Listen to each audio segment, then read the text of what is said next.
What's up everybody, it's Alina Mania here, back in with another video, and today I'm going to be reviewing the Elite Series 107 Undertaker, his latest look. I don't really know what to call it. Is the older Taker, I reckon. There's not really a lot of info on this figure, but basically it's his last appearance, or his latest, most recent appearance, which isn't in his wrestling gear, which is the American Badass or Badass. I'm not really sure where this is from, so I'll be talking more about it when I get into it, which is right now. So the accessories include a wristwatch, which I wasn't really sure it was a wristwatch until I saw the indents and sculpt within the actual watch. I did just think it was a gauntlet piece, and then they were just missing another one on the right hand. It also comes with the same glasses, the same as the ringside exclusive one, and he has this beanie cap, hat and beanie combo, which is really nice. It's really cool. Really cool. It's got the beanie sculpted under the hat, on the back of the hat. And the front also has the, I don't know what flag that is or what logo that is, sorry about that. But the cool thing about this, it can also be used on the front of the figure. It could be put on the front, and it doesn't even look out of place. But of course it's supposed to be on the back, like that, like so. And it also comes with the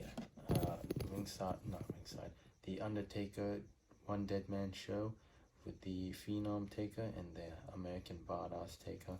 And the bad thing about these shirts is that I don't know with how shiny it is if it can stain the figure. And the thing is, if it did stain the figure, it would be mostly on the arms, which I wouldn't mind, because the way they do the tattoos on the arms are not the biggest fan of, but it's not the bit worse. It's not the worst thing they've done. But since we're talking about the tattoos, we'll be getting into the figure right now. Alright, so getting into the figure, I'm going to be reviewing it without most of the accessories. So he does come with the updated neck tattoos, which the last Elite, or rather the SummerSlam Elite with the same body type, did not have this neck tattoo with the, I believe it's his ex-wife. His ex-wife's name, Michelle, or actually not Michelle, I don't know, I can't remember. And speaking of the other tattoos, there's nothing to talk about. I don't know what I'm on about. The hands are a new sculpt, and if they're not, please correct me. They are the Randy Orton hand sculpts, I believe, just painted black, but at the same time there's also detail on it and sculpt. And a bad thing about this hand sculpt, or these hands, is that they're significantly smaller than the actual grip hold, the mic holding hands, which is also, I can't tell if it's a new sculpt, if it's just a plain black hand, or if it's the UFC hand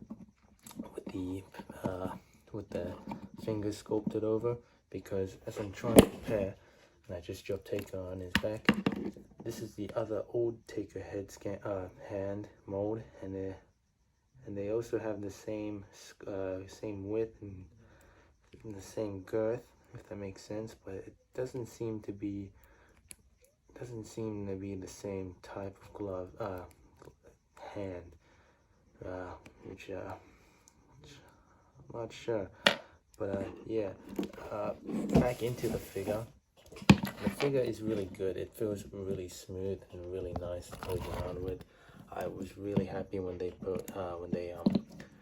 when they announced this figure, because I love older Takers. And the thing is about this figure is that it's on ball joints, but they're not on the pinless joints, which surprised me. It felt like it's I feel like these figures could be, or the Undertaker figures could really use pinless joints, especially this leg mold, which is a good leg mold. It's just really loose around the waist, because on the knees, and that's not a reflection of real life. It's just I happen to get the worst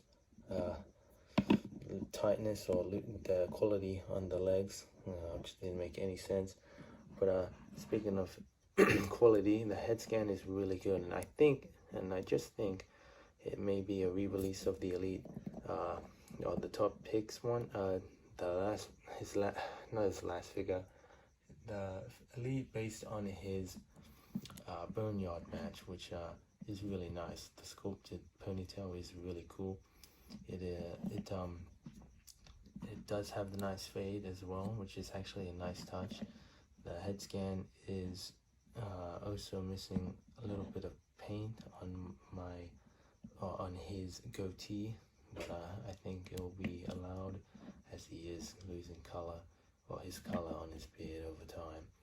And yeah, it could be a complete re-release. Either way, I'm not going to keep it like this. I'm planning to do a head swap on this figure, which is honestly the best base for a later taker, because this is such a good figure. I can't believe I was so excited when it hit stores, because I really was upset when I found the Elite Series 107 on shelves, and I spent $80 on Solar Sokoa when I could have bought it so much cheaper. But at least I didn't do the same mistake with this taker, so hats off to that, I guess. But that's enough moping about my stupid decisions. We're going to be getting into the figure's articulation, starting off, of course, with the bottom of the figure, which is the toe or boot mold, which is can only go side to side, which is a rocker pivot, which is really heavy, really loose, not loose, really smooth and buttery, really buttery smooth. It's a really nice motion. It can go up a little bit, and it's got double jointed knees without the pinless joints. It's got thigh swivel, thigh gap cut, and legs that can actually do the splits.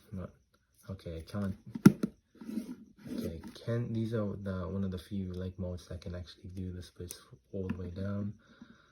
And he's got a leg, his leg can go all the way up that far.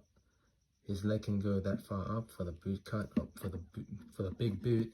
He's got a waist swivel. I can go all the way around. His ab crunch can go that far forward and that far back. He's also got a waist and a shoulder swivel that can go all the way around. Can go this way.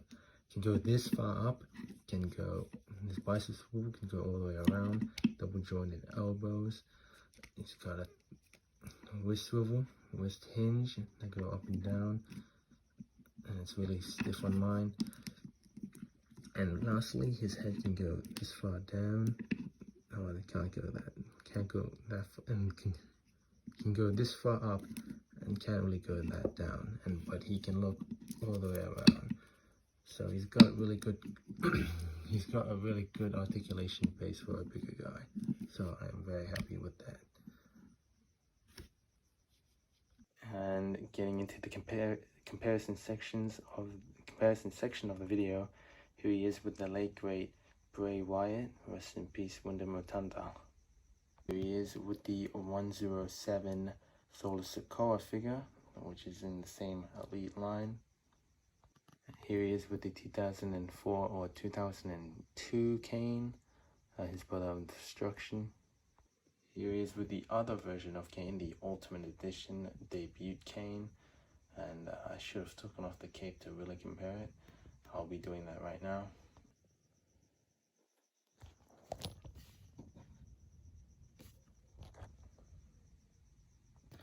And here he is with the my last Elite Taker, which I consider to be the definitive older version of the Taker, which I'm going to be using this one now, as this one is a bit warped and the tattoo is missing on this neck, and I'll also be using this one because it doesn't have the torso cap, or the cracked torso, and it is also just more smoother and nicer. So I'll be selling this one. If you guys want to be shooting any offers for me on my Instagram, please do that, and really appreciate you guys. But here he is with the other version of Taker, the Phenom version.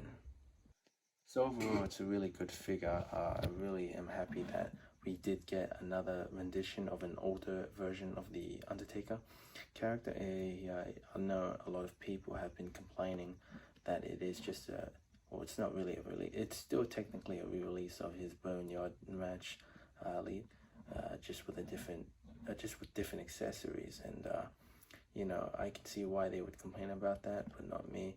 I'm really also glad that I found this in retail and didn't spend like what, 80 bucks on a brand new figure, which I could have just gotten cheaper at retail, which I did, which is I'm so glad I did that. I'm very happy that I did that, which is all I'm gonna say for that. And if you guys did like this terrible review, please subscribe to my video, please share it, like it, and I'm talking too much about my video, but thank you guys so much for watching my video. Thank you, and bye bye.